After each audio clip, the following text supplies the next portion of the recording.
Hello student, तो आज हम लोग बात करने वाले हैं बीबी सेमेस्टर 4 AC3 हिंदी सब्जेक्ट का मोस्ट इम्पॉर्टेंट क्वेश्चन के बारे में। ठीक है, तो क्वेश्चन क्या है हमारा, समास किसे कहते हैं, इसके भेदों का वर्णन करें। तो समास को अगर हम छोटा सा वर्ड में हम देखें तो इसका अर्थ ये है, दो शब्दों को मिलाकर एक छोटा शब्द बनाना, यह हो गया समास। ठीक है, समास का मतलब यही है समास। ठीक है, तो इसका डेफिनेशन भले ही आपको हर जगह अलग अलग तरह से दिखे, लेकिन आपको समझना है कि समास क्या है। छोटा शब्द बनाना मतलब समास है। ठीक है, दो शब्दों का एक छोटा शब्द बनाना मिलाकर समास है। तो यहाँ पे देख सकते हैं इसका डेफिनेशन। तो जब दो या दो से अधिक शब्द मिलकर अपने बीच के कारक चिन्ह, ठीक है, अपने बीच के कारक चिन्ह जो है का, के, में आदि, अगर आपको कारक चिन्ह नहीं पता तो आप एक बार कारक चिन्ह याद कर लें, जाके गूगल पे भी मिल जाएगा कारक चिन्ह क्या क्या है। तो उसमें से जो ये का, के, में से आदि को छोड़ देते हैं और एक नया संक्षिप्त शब्द बनाते हैं, ठीक है, उसे समास कहते हैं। और संक्षेप में भी यही लिखा गया है कि कम शब्दों में अधिक अर्थ प्रकट करना ही समास है। ठीक, तो उदाहरण के लिए यहाँ पे देख सकते हैं दो शब्द लिखा गया है यहाँ पर, एक तरफ हो गया राजा का पुत्र, एक तरफ है राजपुत्र। तो ये जो है ये है हमारा समास पद। ठीक है, ये जो आपको दिख रहा है ये समास पद है और ये क्या है, विग्रह है। ठीक है, विग्रह, ये क्या है, विग्रह, या जो भी बोल सकते हैं आप। विग्रह हो गया, इसका विग्रह क्या हुआ, राजा का पुत्र। ठीक, अगर हम राजा का पुत्र बोलें या राजपुत्र बोलें तो बात एक ही है। ठीक है, ये देखते हैं इसके भेद, कितने भेद हैं और क्या क्या है। इसके भेद को ट्रिक के माध्यम से अच्छे से बताएंगे, इसके भेद को, जिसको जो आपको पूरा अच्छे से समझ में आ जाएगा। कि मुख्यतः चार भेद हैं, वैसे तो चार भेद है लेकिन यहाँ पे 6 भेद भी है। ठीक है, मुख्यतः चार भेद है लेकिन यहाँ पे 6 भेद माना जाता है। तो चार भेद पहले जान लेते हैं क्या क्या है सो। तो चार भेद है हमारा, अव्यय भाव समास, ठीक है, समास ऊपर ही होगा, तत्पुरुष समास, द्वंद्व समास और बहुव्रीहि समास। ठीक है, तो ये हमारा हो गया चार समास के भेद। ठीक है, तो अव्यय भाव समास क्या होता है, जिसका पहला पद प्रधान हो उसे अव्यय भाव समास कहते हैं। ठीक है, जहाँ पे जिसका पहला पद प्रधान हो उसे अव्यय भाव समास कहेंगे, और जिसका दूसरा पद प्रधान हो उसे क्या कहेंगे, तत्पुरुष समास कहेंगे। ठीक है, जिसका दूसरा पद प्रधान हो उसे तत्पुरुष समास कहेंगे। और जिसमें दोनों पद प्रधान हो, ठीक है, जिसमें दोनों पद प्रधान हो उसे द्वंद्व समास कहेंगे। जिसका पहला पद प्रधान हो उसे अव्यय भाव समास कहेंगे, जिसका दूसरा पद प्रधान हो उसे तत्पुरुष समास कहेंगे, जिसका दोनों पद प्रधान हो उसे द्वंद्व समास कहेंगे। जिसमें कोई पद प्रधान ही नहीं हो, जिसमें कोई पद प्रधान ही नहीं हो उसे बहुव्रीहि समास कहेंगे। ठीक है, और वैसे तो 6 भेद होते हैं। ठीक है, तो यहाँ पे 6 भेद क्या क्या हो, तो 6 भेद, 2 भेद और कौन कौन सा जोड़ा हुआ है वो देख लीजिए, एक दीर्घ समास, एक कर्मधारय समास। ठीक है, तो आइए एक एक करके जानते हैं इसका डेफिनेशन अच्छे से और समझते हैं कि क्या है। तो पहला अव्ययभाव समास, आपको ऊपर बताएं कि जिसका पहला पद प्रधान हो वह अव्ययभाव समास है। उसी तरह यहाँ पे देख सकते हैं इसका डेफिनेशन, जिसका जिस समास में पहला पद अव्यय हो, ठीक है, वह ही पूरे शब्द का अर्थ प्रधान होता है, उसे अव्ययभाव समास करते हैं। ये इसका डेफिनेशन, जिसका पहला पद अव्यय हो, और अव्यय पद क्या है ये देख लीजिए, प्राय, प्राय, यथा, प्रति, ऊपरी, अनुसार। ये अगर चारों पांचों पद आपको कहीं पे दिख जाए, ये है अवयव, अवयव। ठीक है, तो ये आपको कहीं पे दिख जाए तो समझ लीजिएगा कि यह अवयव समास है। ठीक है, उदाहरण के लिए यहाँ पे देख सकते हैं यथाशक्ति, यथा जुड़ गया, ठीक है, तो यह हो गया अवयव समास। जिसका पहला पद प्रधान हो, ठीक है, तो यह अवयव भाव, इसका पहला पद प्रधान है तो यह अवयव भाव समास हो गया।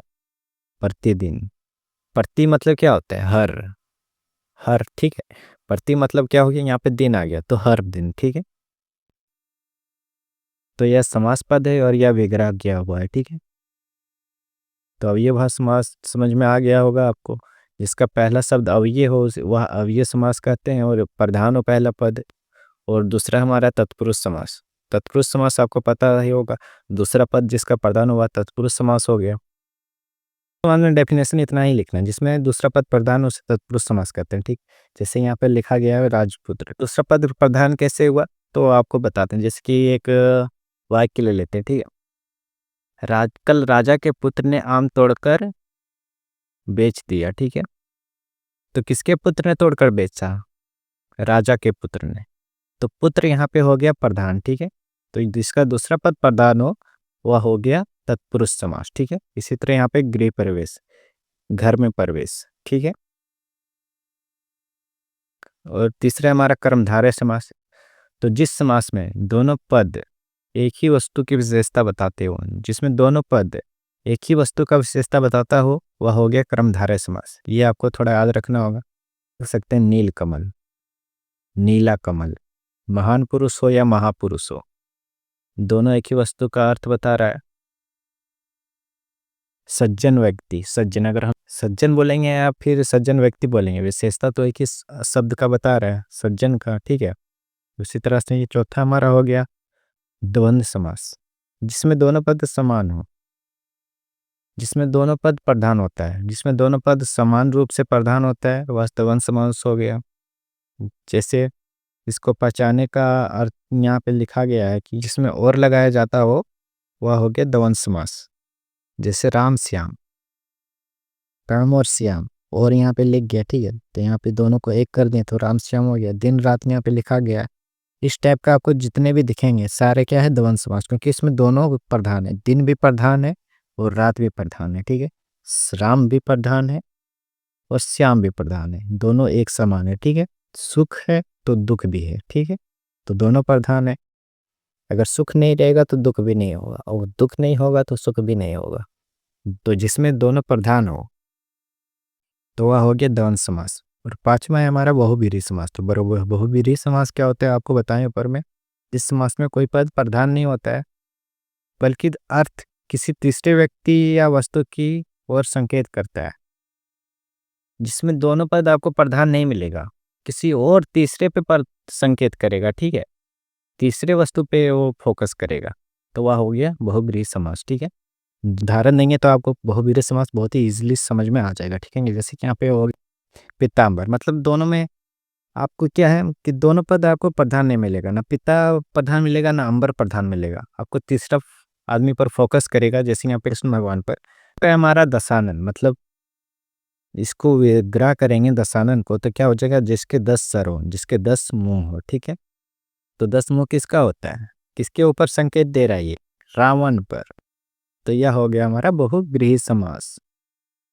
चतुर्भुज, जिसके 4 भुजाएं हो, किसके 4 भुजाएं होते हैं, वो खुद ही बनाना है, ठीक है।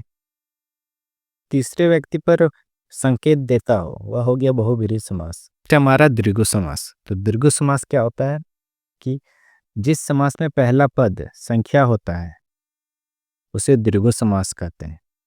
जैसे यहाँ त्रिलोक, 3 लोक, पंचवट, 5 वटों का समूह। जिस समास का पहला पद संख्या आपको दिख रहा है, संख्या टाइप का आपको लिखा हुआ दिख जाए जिसमें, वह हो गया द्विगु समास, ठीक है। इस टाइप का आपको कहीं भी दिख जाए तो आपको समझ लेना है कि यह है द्विगु समास। संख्या में, नंबर में आपको कहीं पे दिख जाए तो आप हो गया द्विगु समास, ठीक है। तो निष्कर्ष क्या है इसका, समास हिंदी भाषा को संक्षिप्त, सुंदर और प्रभावशाली बनाता है, ठीक है। इसके प्रयोग से भाषा में कम शब्दों में अधिक अर्थ व्यक्त किया जाता है।